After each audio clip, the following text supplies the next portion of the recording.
ഈരാറ്റുപേട്ട മുനിസിപ്പാലിറ്റിയും ഈരാറ്റുപേട്ടയിലെ സന്നദ്ധ സംഘടനകൾ കൂടി നടത്തുന്ന മീനച്ചിൽ ആറിൻ്റെ ശുചീകരണ പ്രവർത്തനത്തിലാണ് നാം ഇപ്പോൾ നിൽക്കുന്നത്.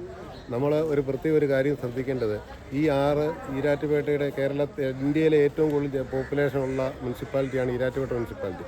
ഏകദേശം 38,000-ഓളം വരുന്ന ജനങ്ങൾ പ്രധാന ജലസ്രോതസ്സായ മീനച്ചിലാറിൻ്റെ കൈവഴിയായ ഈരാറ്റുപേട്ടയിൽ കൂടി ഒഴുകുന്ന ഈ പുഴയുടെ തീരം നിങ്ങൾ ഈ കാണുന്ന പോലെ അത്രയും വേസ്റ്റും മാലിന്യങ്ങളും നിറഞ്ഞു കുമിഞ്ഞും കൂടി കിടക്കുകയാണ്.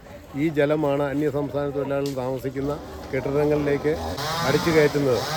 ഇത് കുടിവെള്ളവുമായിട്ടോ അല്ലെങ്കിൽ മറ്റുള്ള ആവശ്യങ്ങൾക്കോ പോലും ഉപയോഗിക്കാൻ ഏകദേശം 100% കൊളോഫോം ബാക്ടീരിയ ഉള്ള വെള്ളമാണ് ഇവിടെ കിടക്കുന്നത്. അത് അടിച്ച് മുകളിലേക്ക് കയറ്റി അന്യസംസ്ഥാന തൊഴിലാളികളാണ് അവർ ഉപയോഗിക്കുന്നത്.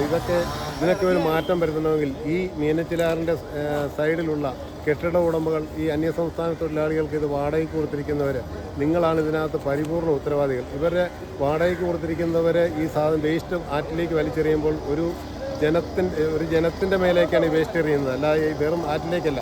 ഈരാറ്റുപേട്ട ഉൾപ്പെടുന്ന ഈ പ്രദേശങ്ങളിലെ ജനത്തിൻ്റെ മുകളിലേക്കാണ് ഈ അന്യസംസ്ഥാന തൊഴിലാളികൾ ഈ മാലിന്യം വലിച്ചെറിയുന്നത് മാത്രം നിങ്ങൾ ഓർത്തുകൊണ്ട് മേലിൽ ഇങ്ങനെ ഒരു സംഭവം ഉണ്ടാകാതിരിക്കാൻ അധികൃതരെ ശ്രദ്ധിക്കാമെന്ന് പറഞ്ഞിട്ടുണ്ട്. അതുപോലെ തന്നെ നമ്മുടെ ഉത്തരവാദിത്വമാണ് പ്രധാന ജലസ്രോതസ്സുകളും വഴികളും ഒക്കെ മാലിന്യമുക്തമാക്കുക എന്നുള്ളത് വിശ്വാസത്തിൻ്റെ ഭാഗമാണ്. അതെല്ലാവരും ശ്രദ്ധിക്കണം.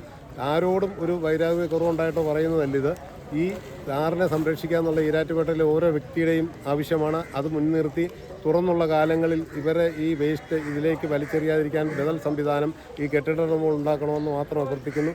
ഈ സംരംഭത്തിന് ടീം നന്നക്കൂട്ടത്തിൻ്റെ എല്ലാവിധ പിന്തുണയും പ്രഖ്യാപിക്കുന്നു.